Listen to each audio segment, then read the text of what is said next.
Hello, folks. It's Tarek, the host of the Purpose Driven Movement podcast. I've had a fascinating conversation interview with Anna Milani, who's really at the forefront of cognitive fitness training. She's got a great facility called Sparked in Singapore and a wealth of knowledge. The science of it and the application of cognitive fitness training is exceptional. In this episode, we touched on dual tasking and understanding the importance of that, and really discussed how cognitive fitness training is really a missing piece in the fitness industry. There's so much to really acknowledge about this conversation, so much to take away for those who want to know more about cognitive fitness training and the benefits it might bring to you as a coach, or for you simply as an aware consumer of movement. Check this episode out.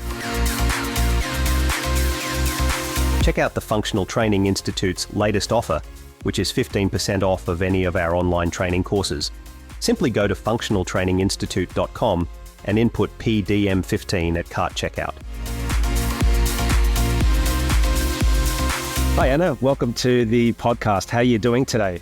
Hi, Tarek. Great to be here. Yeah, I'm doing well. Yeah, wonderful. Our encounter went back last year at the event with Expro in Singapore. And I saw you kind of opposite to where we were situated. And I kind of thought, this is pretty intriguing. Like, this is some new stuff here. And there were some lights on the wall and there was, something different that appealed to me. And I thought to myself, it's worth me coming up and checking this out and finding out more about the cognitive brain training that certainly you were doing at the time and displaying. So that's where we first met. And that kind of has led a way for us to engage this dialogue about the importance of cognitive fitness training. Yes, absolutely. I mean, I remember super well when you came up, and maybe you did some of our challenges as well with the reaction times and whatnot. And no, your enthusiasm was great. So it's always great to have people that understand and are curious about what we do from the get-go. So yeah. And please don't reveal my scores. That's the interesting thing about cognitive training is you can get better and better. So we'll definitely dive into that.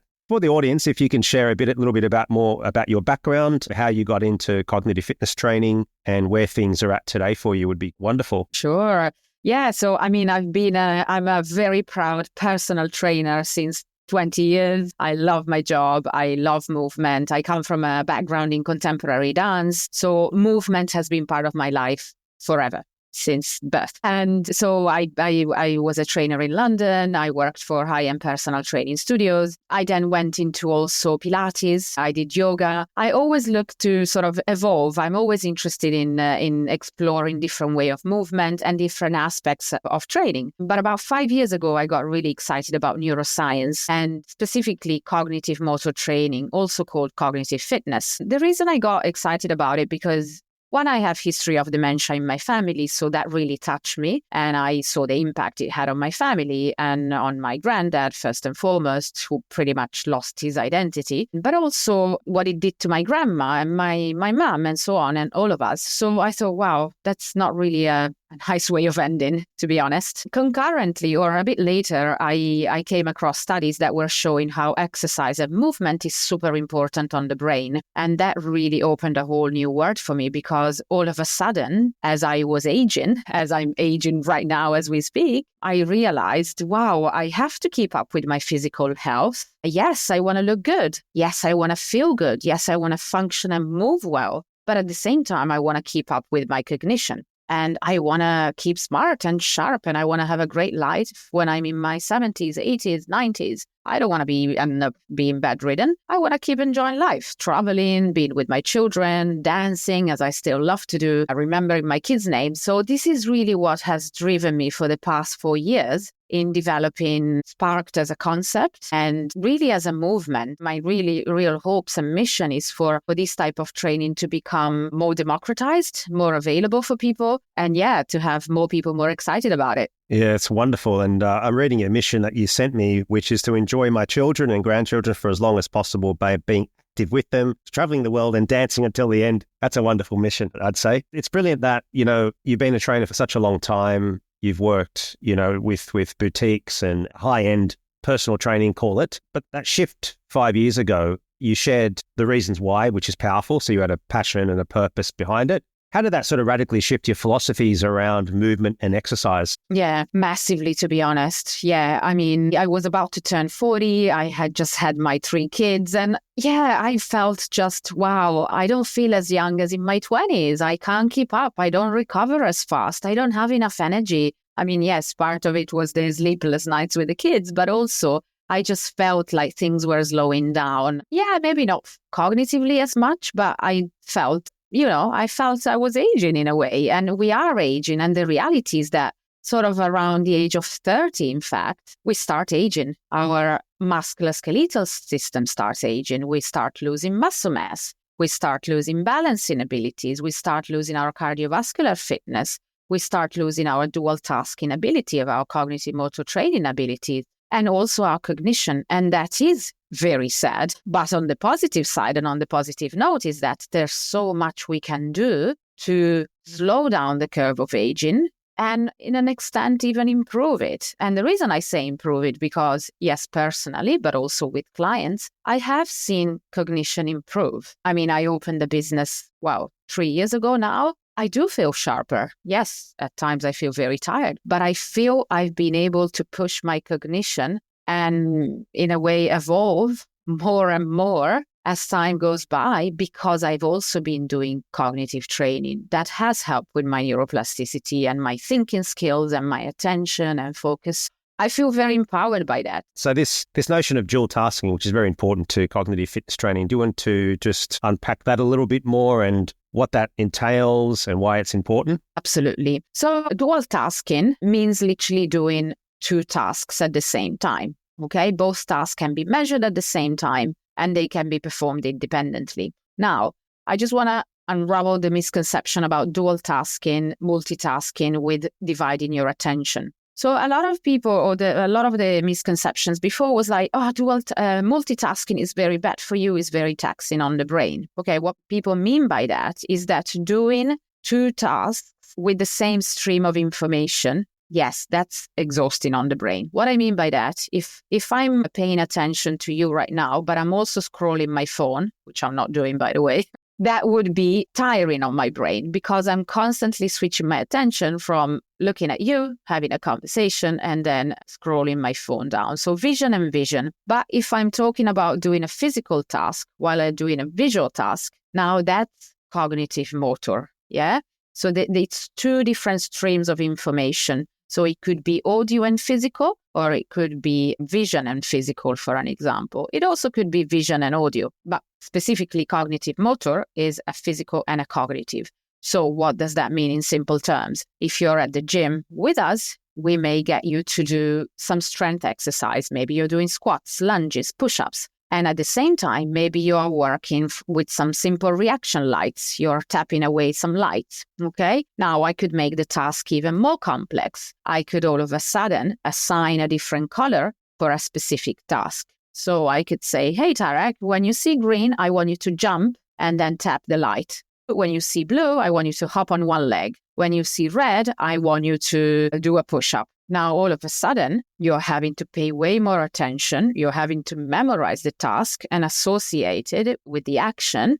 And you have to react to it and process it as quickly as you can. So there's a lot more happening in the brain. And the reason this is more powerful for the brain as opposed to doing the task separately is because your neurons are connecting and working much harder, and neurons that are involved in different networks. So this is essentially why dual tasking is more powerful than doing, as an example, Sudoku and puzzles separately. It's not that they're bad, absolutely not, but they have as well a different effect. And the one thing I really want to emphasize is that as we age, our dual tasking ability slows down, typically. Okay, that means we may be walking and we find hard to maintain a conversation with someone. Yeah, whether if you've never noticed that, I see that with some of my clients, they struggle to answer questions. They have to stop, Then they look at me and then they answer and they continue. So we may struggle to avoid distractions in a car when we are driving. So driving becomes harder. So all these kind of things are aspects of our daily life that get impacted by us essentially getting slower at dual tasking. So this is why dual task is really that important. And important to that, as you said, is that the associated task needs to be connected. So movement with an instruction, whether it could be a change in the color of a light, would be an aspect of dual tasking specific to, let's call it fitness. And as the Hebbian law goes, what sells that wire to get a fire together? So that makes perfect sense what you shared. The other thing now that this sort of lends itself to, and I had this curiosity when you gave your lecture that I sat in on in Singapore, very fascinating one where you presented a lot of the research, is the sort of gamification. So using simply games on apps, with this whole neuroplasticity, if I can say it correctly, whole movement with research in the last 10 or 15 years. Can you talk about the difference between cognitive fitness training versus any of those apps where it's brain training without physical movement and that disassociation? Can you talk a little bit about the potential importance of why an embodied approach is the way to go? Yeah. No, totally. So one, of course, doing a physical activity already has more benefits than sitting down on a screen and tapping your fingers away, right? So just because you're doing something physically more active, you're bringing all these benefits that are important for your cognition. Yeah, a healthy cardiovascular system is helpful for your brain, such as a musculoskeletal or neuromuscular system is important for your brain. So by just doing a physical thing, you are already working on your cognition, which is wonderful. However, when you are combining it, you take it to the next level. So nothing necessarily wrong with certain brain training apps, and there are some that are more reputable than others and are quite good tools, actually. The issue with it is that you are reacting in your brain and quickly responding to a stimuli, let's say on a screen or something, but you're really not utilizing your whole body.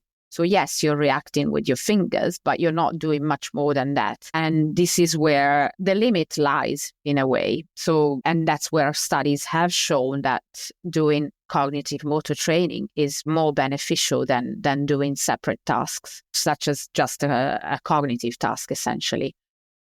That's fascinating. Yeah, that disassociation, that does kind of make sense to me. But for those who don't really know much in this space, it'd be important if we can, in the show notes, maybe add some links to those studies. Anna, that would be tremendous because I know you've done a lot of research and you're really world-renowned at some of this stuff. So that would be terrific. Now, let's switch to, the fitness industry. Both you and I have been personal trainers a long time ago and have evolved to become educators and so forth. And you touched on an important point, which is to really invest in your growth and your journey. And then sometimes something comes along where all of a sudden it's an epoch, it's a sudden shift, an explosion of change, which of course occurred to you. What do you see as the limitation or the lack of uptake with cognitive fitness training in this general fitness space as we know it? Yes, great question. I think quite a few points and things. One, I think and I don't want to use the word new thing because dual tasking has existed since ever. Our hunter-gatherers used to dual task as they were going to look for a prey. And Aristotle used to walk and talk to find his answers and use his critical thinking. Yeah, dual tasking has existed all the time. We have had to add in gamification recently because also people are generally getting more sedentary and whatnot. But I think this type of training, cognitive motor and brain training and brain fitness, it's still very niche because it's still considered very new and niche. So I give you an example. When I first opened the gym a few years back, what I thought was to me common sense and a common concept. I used to get people come to the studio and say, "Oh, who's this type of training for?" And I would respond, "Well, it's for anybody with a body and a brain." And they would literally laugh and go like, "Yeah." And I'm like, "Yeah, I'm that serious. It is for anybody that is looking to optimize their physical and cognitive performance and who should not want to live a better life, a more empowered life than now." So it's a long answer to tell you that I think it's still a new trend and I think it's going to grow bigger and bigger. The other thing is so far, or since until the last few years ago, this training was utilized predominantly by people in brain health centers, maybe with certain condition, neurological conditions, so very sort of neurophysio based and so on. And so perhaps the general audience and population perceive that as that. I don't want to brain train because my brain is fine. I don't have a condition. Yes, but why would you want to get to the stage that have a condition? I'm sure the people that in their 50s and 60s that have a condition now thought the same 20 years ago. But hey, guess what? It has happened because cognitive decline takes 20 years, take decades to evolve. And then on the other spectrum, I think elite athletes, top elite athletes are doing cognitive training. Maybe they're just keeping it a secret because they don't want their opponents to know and sort of it's their kind of secret card. But so I think these are some of the reasons why it's still sort of niche, but I have no doubt is going to grow in popularity. There's a massive interest in brain health at the moment. Especially in the medical world, but and that's just going to filter down into the fitness and health world, in my opinion. And you've got access to both avenue, which is good insights into the medical and the performance side, and that is the missing gap. There's two ends of the spectrum and it's this middle road that we're really wanting to address because we're seeing an increase in neurodegenerative diseases. And of course, there's this whole sort of longevity and lifespan movement. So do you see that the cognitive fitness training is going to be an important element in this whole lifespan longevity movement?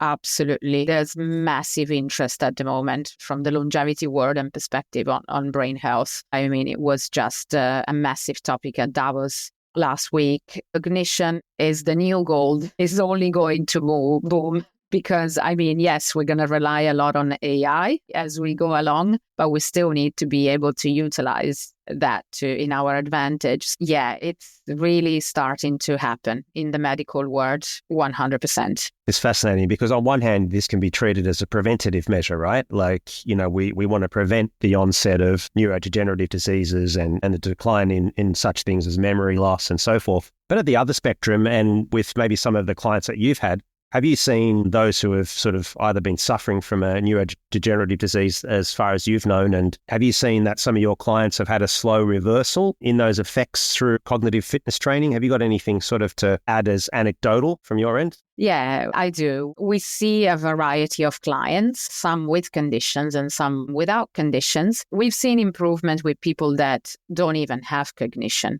Even people in their 30s, like they report better work performance. They go, yes, I'm so much better at focusing on one document when I have to analyze a complex deal, for instance, than I was before. So we have seen people reporting subjective improvement. With people with conditions, yes, as well. Now, people with conditions, again, depending on the condition, they will feel different every day. So longitudinally, that's a different story. Again, depending on the condition and on the individual. But on different days, you may notice people performing better at certain tasks than not. And cognition includes so many aspects, right? From verbal ability, from visual spatial working memory, from episodic memory, from semantic memory. There's so many layers of cognition. And so sort of grasping the whole thing in one individual is actually really quite complex, which makes my job also fascinating, to be honest. But we have seen people reporting, people post-stroke feeling better at everyday life, at driving and at having conversations and so on. We've seen people with, vestibular issues, with Parkinson, with cognitive impairments. Yes. Consistency, though, in training is key, is like everything else. So people that train regularly see results. People that you think that in a couple of sessions will just be fine and it will be enough, then that's a different story. Fascinating. Yeah, it really is incredible. Even from an anecdotal perspective, you're seeing it in different spectrums. To your knowledge, is there some solid research on the sort of reversal of some of these degenerative diseases that cognitive training may play a part in? I don't know if I can say reversal, okay, but somewhat more of maintenance. Now, most of the studies that are in cognitive training and cognitive fitness are predominantly at the moment conducted on either elite population like athletes or with people exactly that, with conditions or seniors. And the reason they do studies on seniors is because they tend to have more impairments. So when you have an impairment, you actually can show more improvements. So you have less of a high ceiling effect. So therefore, the majority of the studies so far have been on individuals above a certain age or with conditions. And yes, there are lots of research is showing improvements in cognition. Now, when it comes to prevention and healthier individuals, so more their longevity space, there is a certain amount of research, but not enough. And this is where I'm particularly interested in at the moment. And I have been since before, simply because I don't want to wait until I have something to do this type of training. So I want to actually show improvements in younger population, but also maybe, yes, reversal. Let's see. The jury's out and it will take way more studies to get to that. But I personally, I'm confident. This year is already this year, 2025, where we are actually looking at a younger population, and we're looking at the effects of cognitive motor training versus just physical training on cognition. So let's see. I'll keep you posted. Yeah, for sure. And the audience would love to, no doubt, hear about some of these developments. So suffice to say, this mindset shift needs to be adopted, I feel, in the fitness industry. And that's both for the professional coaches and also the consumers. Now, what would be a barrier to entry, do you feel, for both coaches and also the general population to take up forms of cognitive fitness training? Yes. I mean, awareness is always a bit of an issue. Mindset as well. Certain people can get really excited about knowing what their cognition is, and that may get a bit of a shock once they get the results. And so it's that when mindsets kick in, and when someone might say, sugar, I didn't expect it to be at this level, therefore I want to do something. Or a bit of denial. Well, this can't be right. I feel a superhero. I'm a top executive here and there. I'm very successful. I'm fine. So kind of a bit of denial as well might kick in. So it's really attitude. But to me, what the powerful thing is to know that you can actually do something about it. So anyway, that's what I see.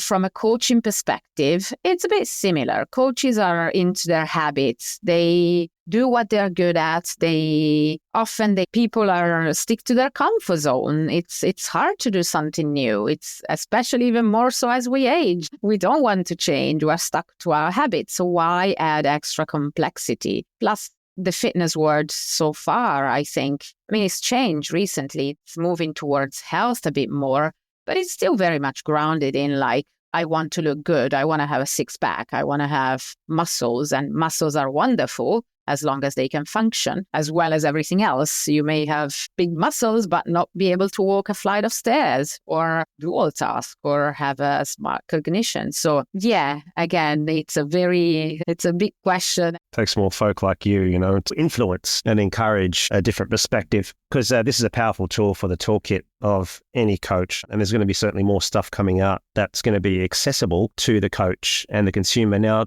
you've got a gym that's set up, Sparked, in Singapore. So you know all of the trends of products and apps. So what would you say that would be the important tools that are accessible to anyone, anywhere in this cognitive fitness training space? So whether it's a consumer who says, no, I don't need a trainer, or whether it's a trainer that says, yes, I need more knowledge, what are some of the tools or apps that they could easily just pick up and deploy? Yeah. So some of the apps that one could use literally like today, tomorrow, are things like Switched On, for instance. Very useful for coaches, maybe not as much as an actual user yourself, because you have to program your own sessions, and that can be tricky if you're not a trainer. And also it can be hard to motivate yourself. You could use another platform called NeuroTracker as well. Again, to use it by yourself, you can to an extent, but the way you take it to a next level is by having a coach that knows what they're doing and pushing you to dual task instead of just doing cognitive training. There are things as well that you could be doing with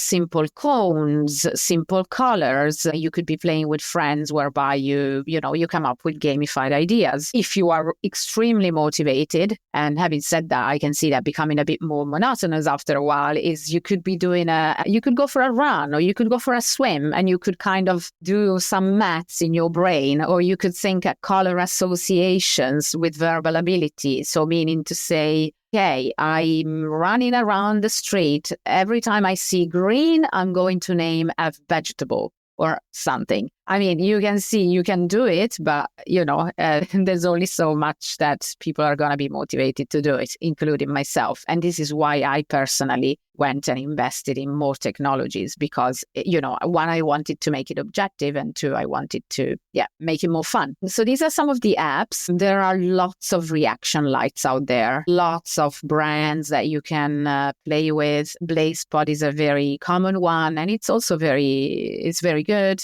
Another one that adds more cognitive load, Neural Trainer. There's another brand called Sport React. There's a lot of different brands out there. So I don't want to push any brands more than any other, to be honest, but you just have to do your research out there and see what works for you and your needs. So true. And, it can be very inexpensive. In my workshops, and to this day, when I still run educational workshops, I'll take different colored balloons. I'll get them in 3s or 4s. They're in crawling positions, in crab positions, and they laugh. There's so much engagement, connection, and also getting them challenged. Go with your right hand only, your left, or, and start to challenge them with dual tasking. So it's something I've been in favor of for a long time, hence what attracted me to kind of your work. But I feel it needs to be at a larger scale, and it's some signs that are showing slowly, but I think more education, more awareness, and some accessible education, which really there's a lack thereof. And I do believe that there's going to be some big stuff coming out for coaches to compile a whole system around this as part of, whether it be part of the longevity or lifespan movement. But we know that it's an integral part of one's lifespan and quality of life, I would add as well, which is key, isn't it? Is we want to help improve the quality of life, which is a measure that is far superior than weight loss. But we still need to play that game of the superficiality, because that's only really masking what is their truest desire. One of my stories that I've shared a lot with different trainers and folk is we had a lady at our previous gym, Primal Energy Fitness in St. Peters in Sydney, and she came really shattered, low confidence and everything.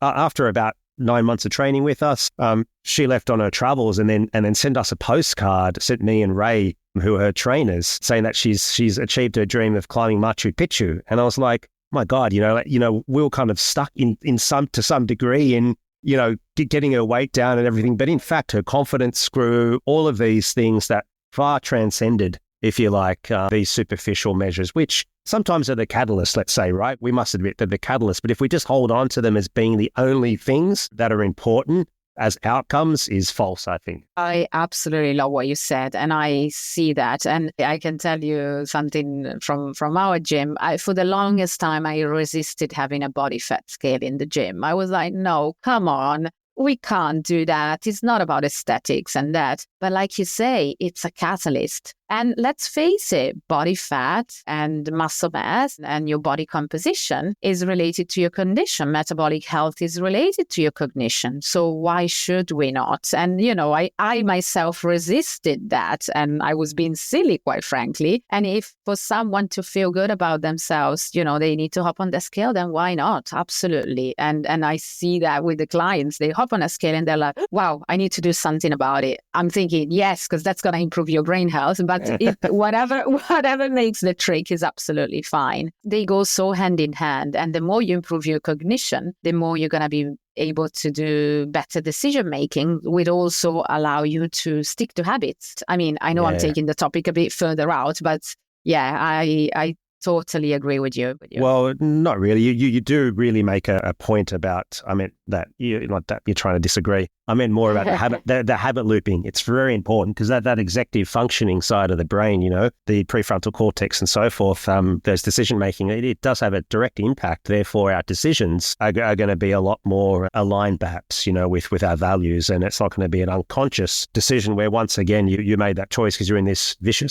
habit loop. So, again, this is the mental health. You touched on that. Really needs to go hand in hand with physical movement, because I think once you've got mental health and you've got physical movement, the studies tell us that this cognitive fitness training is really the merging of those two, which for a long time, dualism has been the prevailing philosophy, but it's just so wrong. We know that dualistic approach to training and thinking that someone can either, grab an app and get a healthier brain to a degree, yes, but it's not until they dual task that it's going to actually have more beneficial, or it's going to be of more benefit and so forth. So that's very intriguing. I could continue to talk and talk. This topic, it's a passion of mine too, and great always talking to you about it. Yeah. But, on the mental health side now, that's massive. And it's something that it's not that I never looked into that, but I somewhat could not always resonate with some of the interventions when it comes to exercise on the mental health side of things. Anyway, that's for a whole different topic and podcast. But I think, and the next thing I really want to look into that as well is really a correlation between better cognition and better mental health. Because like you say, I think they go hand in hand. The more neuroplastic your brain is, the more you feel empowered, the more you are confident, the more you are able to do better decisions, stick to them, and the more you're able to understand and be aware that your brain is so powerful that it can change. So your thoughts can change, and the way you perceive your story, your life, everything. Anyway, I know I'm kind of taking it to a different direction, but yeah. No, you've said it well, and it's good to reiterate certain points. And I will mention a thing you said earlier. It's that, complexity compounds. So you start somewhere, and even in the philosophies that we teach at Functional Training Institute, complexity is a very important part of programming. It doesn't matter what tool or methodology you're using. You start with a certain base position, then you change that base of support, split stance, single leg, and then you move into the different planes. And so this notion of complexity has often been really not valued in terms of the spectrum. It's always, load or volume. But in a sense, this complexity training, you can start very basic, like you said. So for those listeners out there, it doesn't matter what age, for those who have had some trauma and injuries and they can't walk. I've seen it myself, many marvelous people who have all these limitations, and they're still able to perform dual task and training too. So again, this is accessible to anyone and everyone. That's the point I think I want to stress, and that you made earlier, isn't it, Anna, that it's not out of reach, but yet the levels of complexity and building up is phenomenal. You can start at a very basic and go quite far with it. Yes, 100%. I mean, the way you can progress and regress based on a client's needs. And now not just physically, but exactly that, also cognitively. So I could be working on someone's strengths while I'm working on their memory. And I could be modifying that based on how functionally they can move and how far I can push them. So I could have two different people doing a memory exercise, but doing something totally different while they're doing a strength exercise, but doing something totally different. So the variety and the options are infinite. I still remember back in the days, people asking me, does this training get boring after a while? I'm like, how can it get boring? The options and the varieties of the way you can literally push the boundaries are endless. The stimuli and the distractions I can throw into a training session while I'm doing something, and the complexity of it can just go, it's endless. It's really, really endless. Yeah, that's also why I'm so passionate about what I do. I mean, the complexity of the people we see at times, and combined with what you're going to be doing with them, just makes it so beautifully fascinating. It's real world as well as applied in the performance space too. It's the fascinating thing. It's across every spectrum that we talked about, but it's the in-between those two extremes, the performance and the rehabilitative that we're trying to bridge here, I think, in this conversation, or at least bring awareness to. So, Anna, a consistent question that we ask our guest is, if you could change one thing about, the health fitness space that we've been discussing, what would that be? I loved the discipline of bodybuilding, but not just for the sake of it. So I think, just moving towards a bit more health conscious way of doing fitness. Look, at the end of the day, whatever motivates someone to exercise is still good, but looking at not just bodies, but really bodies and minds and brains and souls, and linking it all together. That's one thing. I personally am super passionate about moving towards medical at the moment, but just to really improve lives. So yeah, I think that's my answer. Yeah, it's wonderful. And keep doing the great work, Anna. So great having you on this show. For those who are listening in who want to follow you, what's the best way that they can do that? I'm very active on LinkedIn. So personally, you can find me on LinkedIn, Anna Milani. For Sparked, we are on Instagram. We are also on LinkedIn, and we do have a website, www.sparkedfitness.com. So yeah, just shoot us a message, see what we're doing, and get in touch. We've got some links in the show notes too. So thank you for your time, your precious time, Anna, and your wonderful insights into cognitive fitness training. Thank you very much. If you enjoyed this episode, could you do me a quick favor? If you're listening on Spotify or Apple Podcasts, could you please add your 5-star rating? Doing this really does support the show and gets our episodes in front of listeners just like yourself. Thanks for your support. I greatly appreciate it.